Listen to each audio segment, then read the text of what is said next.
अस्सलाम वालेकुम नाजरीन, आप देख रहे हैं मेरा YouTube channel Malik Hamza official. नाजरीन, अब से थोड़ी देर पहले पेशावर हाई कोर्ट ने पीटीआई का इंतखाबी निशान जो बल्ला है जिसको इलेक्शन कमीशन ने मुअत्तल कर दिया था, उसका साइन ले लिया था, वो उन्हें रिटर्न कर दिया। यानी अब पीटीआई अपने इंतखाबी निशान बल्ले पे इलेक्शन लड़ेगी। आज तक अभी तक तो ये फैसला बरकरार है, लेकिन अगर मैं इसका आपको थोड़ा सा पस मंज़र बताऊँ, अगर election commission Islamabad high court में या सुप्रीम कोर्ट ऑफ पाकिस्तान में अपील दायर करती है और उसको प्रॉपर अपने लायर्स की टीम के साथ वो वहाँ पे केस लड़ती है, तो शायद ये वापस भी हो सकता है। ये कोई हतमी और आखिरी नतीजा नहीं है, क्योंकि एक सूबे की हाई कोर्ट ने इनको रिलीफ दी है, जबकि इस्लामाबाद वफाकी दारुल हुकूमत की हाई कोर्ट और सुप्रीम कोर्ट अभी रहती है।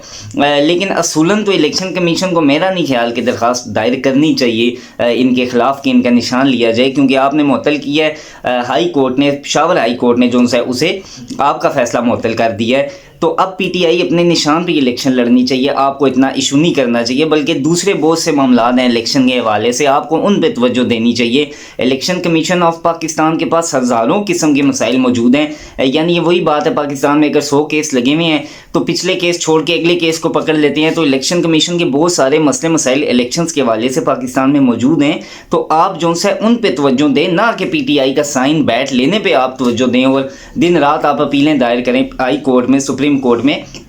इस चीज़ को, इस चैप्टर को यहीं क्लोज हो जाना चाहिए। एक सूबे की बड़ी कोर्ट हाई कोर्ट ने प्रॉपर एविडेंस देख के ये फैसला आपका मुअत्तल किया है। अब आप किसी कोर्ट में जाते हैं, दोबारा आपका फैसला बहाल होता है, फिर वो किसी कोर्ट में जाएंगे, दोबारा उनका फैसला मुअत्तल हो जाएगा। तो ये टाइम ज़ाया, पैसा ज़ाया, इन्वेस्ट ज़ाया और अना की ज़िद, इस चीज़ को छोड़ देना चाहिए। इलेक्शन कमीशन के पास बहुत सारे काम हैं पाकिस्तान में। इलेक्शन, ये 7वां बड़ा मुल्क है, यहाँ इलेक्शन करवाना इतना आसान नहीं है। और इतने बड़े मुल्क, शायद ये वाहिद ही मुल्क है जिसकी तादाद इतनी ज़्यादा है और एक ही दिन में इलेक्शन होते हैं पूरे मुल्क में और एक ही दिन में रिज़ल्ट भी आ जाते हैं। लिहाजा उनका बहुत बड़ा काम है। इलेक्शन कमीशन ऑफ पाकिस्तान ज़िद और अना को छोड़े, अब पीटीआई जो उनसे अपने निशान पे इलेक्शन लड़े, जो उनके चेयरमैन हैं उनकी सरबराही में इलेक्शन लड़ें और ये फ़ैसला इसी तरह कंटिन्यू होता रहे। लेकिन ये वही बात है कि अभी पक्का पता नहीं है, कुछ भी हो सकता है। दोबारा वो अपीलें अगर दायर करते हैं तो फिर क्या होगा वो तो वही वक्त ही बताएगा। लेकिन जो हालात चाह रहे हैं, जो सिनेरियो चाह रहा है, उससे तो यही लगता है कि अगर इन्होंने, इलेक्शन कमीशन ने अपीलें दायर की इस्लामाबाद हाई कोर्ट में या सुप्रीम कोर्ट में, तो या इवन लाहौर हाई कोर्ट में, तो ये निशान तो दोबारा वापस लिया जा सकता है। तो इस खेल को खेलने से बेहतर है कि इलेक्शन कमीशन को यहीं चुप हो जाना चाहिए और पीटीआई को मज़ीद जो है वो उनके निशान की तरफ नहीं जाना चाहिए। निशान तो एक सिंबल है, जिसने वोट देनी है उसने तो वो सिंबल ना भी हुआ, अगर वो पहचान होगी उसी पार्टी की तो वो वोट देगा। लिहाजा आप सिर्फ एक निशान के पीछे इस तरह ना जाएं। और दूसरी पार्टियों के भी जो इंट्रा पार्टी इलेक्शन होते हैं वो भी एज इट इज़ ही होते हैं, कोई ज़मीन और आसमान के फ़र्क ना इनकी पार्टियों में आया ना उनकी पार्टियों में आया है। बहुत सारे और भी मसाइल हैं, उनको भी देखा जाए। आज बहुत सारे जो हमारे अवामी लीडर हैं उनके कागजात नामजदगी जो से वो मंजूर हो गए हैं, बिलावल भुट्टो के, मरीम नवाज़ के, शहबाज शरीफ के, नवाज़ शरीफ के, आसिफ अली जरदारी के।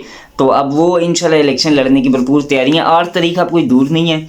आप देखें कि आज हो गई है 26, ये जनवरी का महीना है, देन फरवरी 8 को इलेक्शन हो जाएंगे। तो पता नहीं क्या होगा इलेक्शन में, लेकिन जो भी होगा इतना पता है कि तकरीबन 1 अरब के करीब जो सा पैसे इस इलेक्शन पे लगेंगे। 1 अरब नहीं, सॉरी, 1 खरब के करीब पैसे इस इलेक्शन पे लगेंगे। तो अगर इलेक्शन फेयर हो तो फिर तो इतने पैसा लगने की खैर है, लेकिन अगर ये इलेक्शन फेयर ना हो, धांधली ज़्यादा हो या कुछ ऐसा वैसा हो, तो फिर तो आप समझें कि ये हमारा आवाम का पैसा ज़ाया होने वाली बात है। तो इतना पैसा लगे, प्रॉपर इलेक्शन हो, कोई पार्टियाँ किसी पे सवाल ना उठा सकें, कोई धांधली का सवाल ना उठा सके, ये बहुत बड़ी अमाउंट है जो पाकिस्तानी अवाम की है। ज़ाहिर बात है इलेक्शन के लिए कोई चंदा तो देता नहीं है, हुकूमत अपने फ़ंड से देती है, हुकूमत हमसे लेती है या IMF से लेती है, उनसे लेती है, तो भी हमसे रिटर्न करवाती है उन्हें। तो ये एक बहुत बड़ी अमाउंट है। तो अल्लाह करे कि ये अमाउंट अच्छे तरीके से पाकिस्तान के इलेक्शंस पे लगे, कोई धांधली ज़्यादा इलेक्शन ना हो। और जो उनसे आप दुआ करें कि बस अल्लाह ताला पाकिस्तान पे रहम करे, अच्छे इलेक्शन हो, अच्छी गवर्नमेंट आओ। और गवर्नमेंट जितना जल्दी स्टेबल होगी, न्यू गवर्नमेंट स्टेबल होती गई तो इंशाल्लाह हमारे मसाइल, मसले, मामलात इंशाल्लाह हल हो जाएंगे।